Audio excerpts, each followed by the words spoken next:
غزالی رحمت اللہ علیہ امام غزالی بن گئے. ان کا نام محمد ہے. ان کے ایک بھائی ہیں, ان کا نام احمد ہے. دونوں پہنچے ہوئے عالم اور بزرگ ہیں. ان کی تربیت ان کی ماں نے کی. والد کا انتقال ہو گئے, دونوں یتیم تھے. آج خواتین کہتی ہیں جی ابا نہیں رہا, ہمارے بچوں کا, ہمارے بچے ضائع ہو گئے. ماں اگر تربیت کرے تو یتیم بچوں کی بھی ایسی تربیت کرتی ہے کہ وہ امام غزالی بنتا ہے. ان کے بارے میں عجیب باتیں لکھی ہے. امام غزالی رحمت اللہ علیہ جب حمل میں تھے تو ان کی ماں ہر وقت قرآن پڑھا کرتی تھی, زیادہ سے زیادہ. ابھی بچہ پیدا نہیں ہوا, جب بچے کی پیدائش ہوئی تو جب انہیں دودھ پلاتی تھی تو اللہ کا ذکر کرتے کرتے دودھ پلاتی تھی.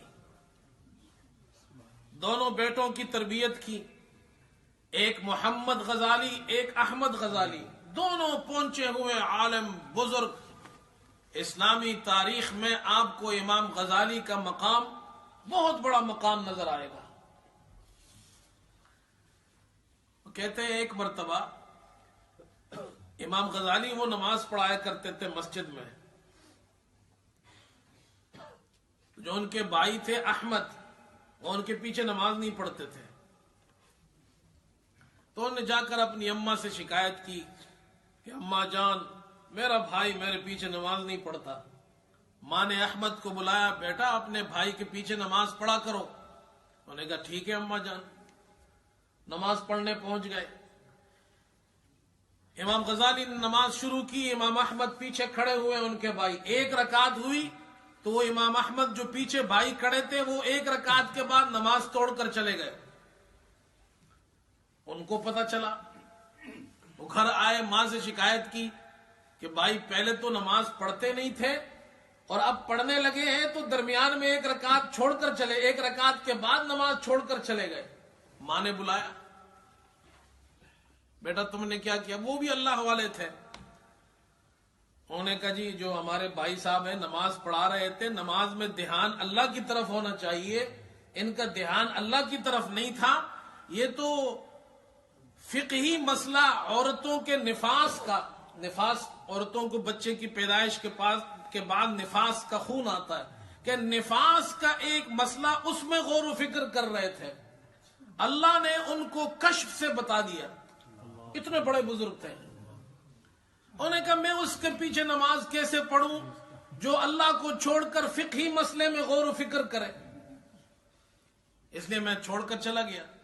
تو والدہ بھی تو عظیم خاتون تھی, وہ بھی تو چھوٹی موٹی عورت نہیں تھی. انہوں نے پہلے تو امام صاحب کی خبر لی, اپنے بیٹے امام محمد سے کہا بیٹا, اور دونوں سے کہا تم دونوں میرے کسی کام کے نہیں بنے. حالانکہ دونوں عالم بزرگ. بڑے سے کہا امام محمد سے کہا نماز پڑھاؤ تو خالص اللہ کی طرف دھیان رکھا کرو. اور دوسرے نے کہا اماں میرا کیا قصور ہے, مجھے تو کشف ہوا تھا. کہا تمہارا قصور یہ کہ تم نماز میں اس کا دل ٹٹول رہے تھے. دوسروں کے دل ٹٹولنے کے بجائے اللہ کی طرف دھیان رکھا کرو. یہ مائیں ہوتی ہیں. پھر ان کے بچے امام محمد غزالی بنتے ہیں, پھر ان کے بچے امام احمد غزالی بنتے ہیں. یہ کوئی ایکسکیوز نہیں کہ میرا شوہر نہیں, میرے بچوں کی تربیت کیسے ہوگی. تربیت تو ماں کر سکتی ہے. حضرت ابراہیم علیہ السلام اپنی بیوی ہاجر کو اور اپنے بیٹے اسماعیل کو بے آب و گیاہ وادی میں چھوڑ کر گئے. یہ قصہ آپ نے کتنی مرتبہ سنا ہے, لیکن ذرا اس رخ سے بھی سوچئے. تربیت اسماعیل کی حضرت ہاجرہ نے کی, ان کی ماں نے کی, اور اللہ نے دکھایا کہ دنیا میں ایک ایسی عورت کی مثال اللہ نے قرآن میں ذکر کی ہے کہ اس کا بیٹا والد نہیں ہے, ماں تربیت کر رہی ہے. اور ایسی تربیت کی کہ جب بچہ کچھ بڑا ہوا تو ابا جان نے کہا اللہ کا حکم ہے تمہیں ذبح کرنا ہے, تو اس نے اپنا سر جھکا دیا. یہ ہوتی ہے ماں کی تربیت. ماں تربیت کرے. ہاں ماں نماز پڑھتی ہوگی, بچے نماز پڑھیں گے. ماں قرآن پڑھے گی, بچہ قرآن پڑھے گا. ماں دیندار، بچہ دیندار،